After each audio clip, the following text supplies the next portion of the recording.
আসসালামু আলাইকুম। আমি মাহবুব ইসলাম। চট্টগ্রাম শাহ আমানত আন্তর্জাতিক বিমানবন্দর 25 ডিসেম্বর 2023। বন্ধুরা, এখন সকাল 7টা বাজে। তো এই মুহূর্তে দেখেন যে রানওয়েতে কিছুই দেখা যাচ্ছে না এবং টার্মিনাল কিছুই দেখা যাচ্ছে না। ঘন কুয়াশার কারণে সব কিছু মনে হচ্ছে যে চাদর দিয়ে ঢেকে রেখেছে। সো ভিউয়ার্স, আপনাদের আমি এয়ারপোর্টের ইনসাইড দেখাচ্ছি।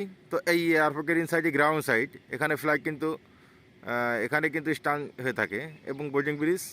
সো বন্ধুরা, এই বোর্ডিং ব্রিজটা পর্যন্ত দেখা যাচ্ছে না।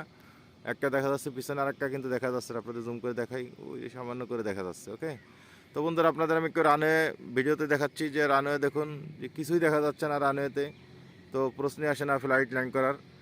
তো এখানে যে প্রবাসী বন্ধুরা বিভিন্ন দেশ থেকে আসেন, সো শীতকালে কুয়াশার কারণে হয়তো বা আপনাদের যাত্রায় কিছুটা বিলম্ব হয়।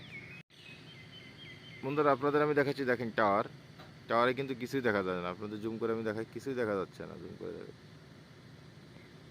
সো বন্ধুরা, আপনারা বিভিন্ন দেশ থেকে যারা এখানে আসেন বা যারা যান, তাদের জন্য আসলে হলো কষ্টকর বিষয়। তো শীতকালে অবশ্যই মেনে নিতে হবে প্রকৃতির দান। সো এখানে কিছুই করার নাই। যতক্ষণ পর্যন্ত ওয়েদার ক্লিয়ার না হবে ততক্ষণ পর্যন্ত কোনো ফ্লাইট ল্যান্ড করতে পারবে না। আর ল্যান্ড না করলে তো এখান থেকে বাইরে যেতেও পারবে না। সো ভিউয়ার্স, পরবর্তী আপডেট নিয়ে আপনাদের সামনে উপস্থিত হবো। ততক্ষণ পর্যন্ত ভালো থাকবেন, সুস্থ থাকবেন। আল্লাহ হাফেজ। আসসালামু আলাইকুম।